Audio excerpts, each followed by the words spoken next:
Hey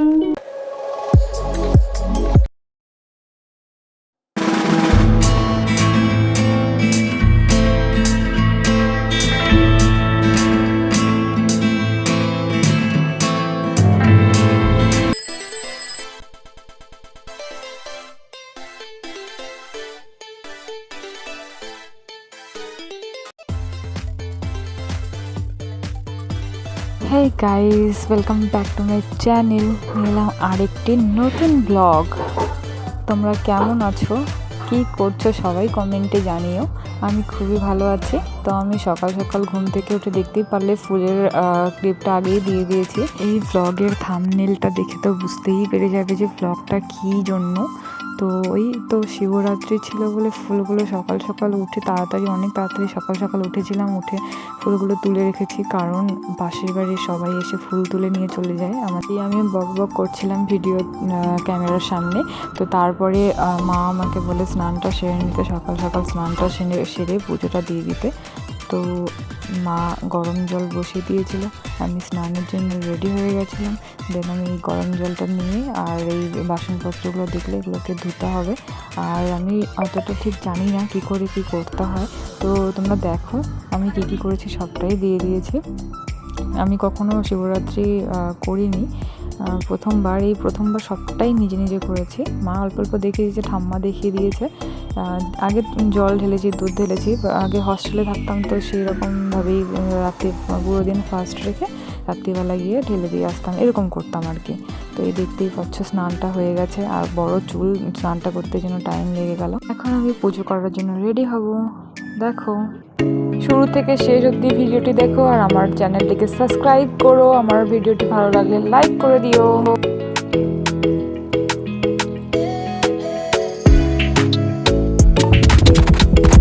finally আমি ready হয়ে চলে এসেছি। তোমরা দেখো আমি শাড়ি পরেছিলাম শিবরাত্রির জন্য। তো তোমরা আমাকে কমেন্টে জানিও আমাকে কেমন লাগছিল। আমি নেল পলিশও পরিনি, আমি দেখাচ্ছিলাম তোমাদের। আর আমি আর কি ক্যামেরা ধরার কেউ ছিল না, আমি পুরো ক্যাপচারটা দেখানোর জন্যই কি বলে আয়নাটার সামনে গিয়েছিলাম। আর আমি এরকম চুলটা ট্যাগ করে নিয়েছিলাম, একটু আইলাইনার লাগিয়ে নিয়েছিলাম, আর একটু লিপস্টিক লাগিয়ে নিয়েছিলাম। এখন আমি যাব পুজো করতে। তো পুজোটা আমি বাড়িতেই করছিলাম। প্রথমে তো বাবা পুজো দিয়ে চলে গিয়েছিল, তারপরে আমি আবারও পুজো করেছি। এটা বাড়ির মন্দিরেই পুজোটা করছিলাম। এখানে মন্দিরে পুজোটা সেরে তারপরে আমি শিবরাত্রি আবার যে ভালো করে পুজোটা করি, ভালো করে মিনস আর কি মানে শিবলিঙ্গ যাকে বলে, শিবলিঙ্গতে যে পুজোটা করি ওটা একটু আলাদা জায়গায় করি। আর সবাই যায় হলো বাইরে পুজো করতে। তো আমিও মা বলছিল যে সামনে একটা মন্দির আছে, সেখানেও পুজো হচ্ছিল। তো আমি বললাম না, আমি বাড়িতেই করব। তো এই শুরু করে দিয়েছি পুজো করার সব তোড়জোড়।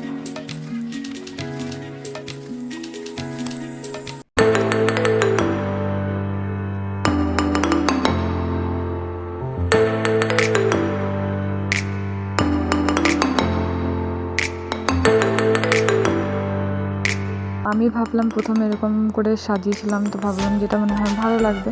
তো তারপরে এরকম করে সাজাচ্ছিলাম, তো আমার নিজেরই পছন্দ হচ্ছিল না, নিজের গোলাপের পাপড়িগুলো তো দেখাই যাচ্ছিলো না। দেন তারপরে আমি ডিসিশন নিই এরকমভাবে সাজাবো।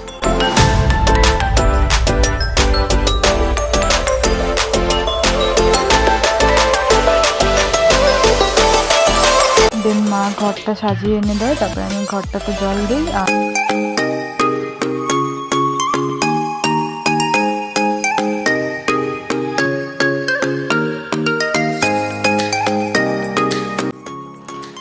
তো আমি শাড়ি পরেছিলাম, শাড়িটা সামলাতে আমার অনেক প্রবলেম হচ্ছিলো, কখনো এদিক সেদিক খুলে যাচ্ছিলো, কখনো কীরকম একটা হয়ে যাচ্ছিলো। তো দেখতেই পাচ্ছ এখন আমি চন্দন পেস্ট করছি।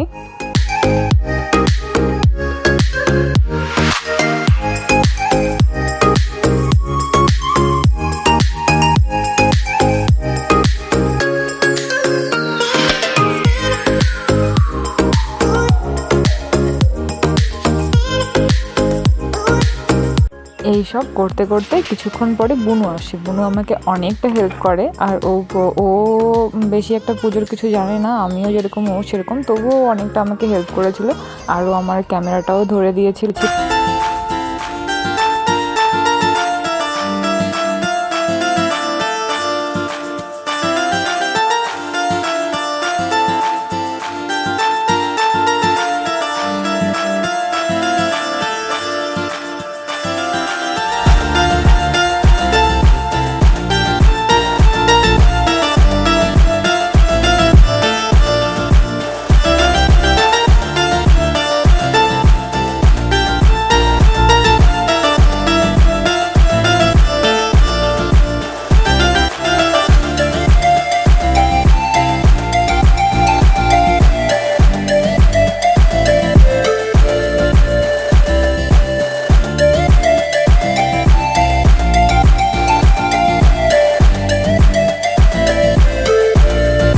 এই প্রথমবার করছি, তো তোমাদের দেখে যদি মনে হয় যে এটা খারাপ হয়েছে কিংবা এটা ভুল হয়েছে, তো তোমরা কিছু মাইন্ড করো না।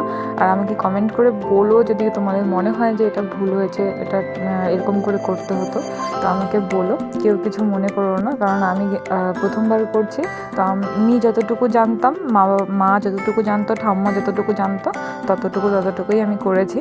তো এরপরে আমি ফলগুলো দেওয়া শুরু করি, ফল কেটে, বেশি কিছু দেইনি। পুজোর পুরো ভিডিওটাই আমি তোমাদের সঙ্গে শেয়ার করেছি। তোমাদের যদি ভিডিওটি ভালো লাগে তাহলে লাইক করে দেবে, আর আমার চ্যানেলটিকে সাবস্ক্রাইব করতে ভুলবে না। দেন এরপরে আমি মধু দিয়ে মহাদেবকে স্নান করিয়ে দিই। আর এই পঞ্চমৃত না কি বলে, তো ওটা আমি তৈরি করছিলাম। দই, দুধ, আর হলো ঘি, আর মধু, আর একটা যেন কী ছিল ঠিক মনে পড়ছে না, তো ওটা দিয়ে আমি পঞ্চমৃত না কি বলে ওটা আমি তৈরি করছিলাম। তো তৈরি করার পরে আমি ফলগুলো এরকম কেটে কেটে দিচ্ছিলাম।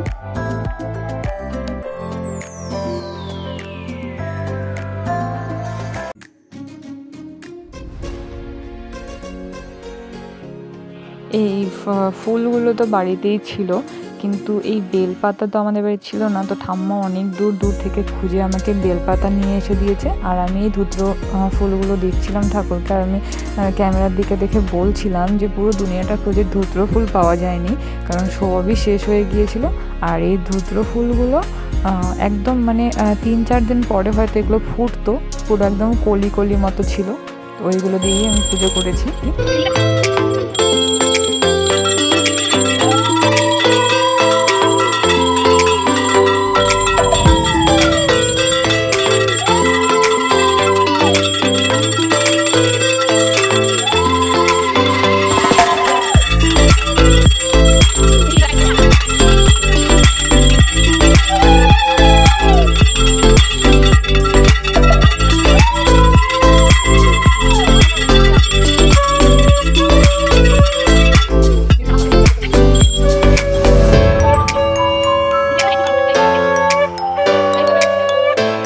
এবার এসে ঠাম্মা শাড়িটা ঠিক করে দেয়, আবার শাড়িটা উল্টোপাল্টা হয়ে গিয়েছিল। দেন ঠাম্মা আবার শাড়িটা ঠিক করে দিচ্ছিল। আর আমি ঠাম্মাকে আবারও জিজ্ঞাসা করছিলাম, আর মাকেও সঙ্গে জিজ্ঞাসা করছিলাম যে মা আর কি করতে হয়। দেন ঠাম্মা এসেছিল, তাই আমি ঠাম্মাকে আবার জিজ্ঞাসা করছিলাম, ঠাম্মা আর কি করতে হয় গো? ঠাম্মা বলছিল যে হয়েই তো গিয়েছে, আর কিছু করতে হয় না। তো ঠাম্মা বলছিল এই মালাটা ছিল, তো বলছিল মালাটা সুন্দর করে দে, আরও ভালো লাগবে। তো আমি ওকে ঠিক আছে। নিচে একটা মালা ছিল, তো আমি বলছিলাম ঠাম্মাকে নিচে একটা ছিল, তো বলছে ঠাম্মা বলছে আবার আর একটা দে, ভালো লাগবে তাহলে।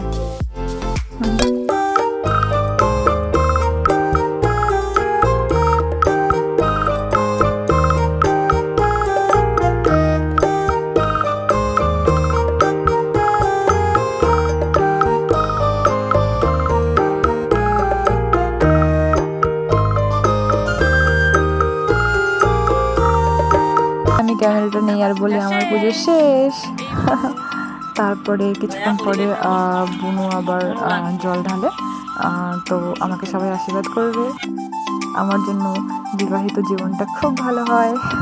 আমার বর যেন আমাকে খুব ভালোবাসে, যেমন বাবা ভোলানাথ পার্বতী মাতাকে যেমন ভালোবাসে, সেরকম যেন আমাকে আমার বর খুব ভালোবাসে।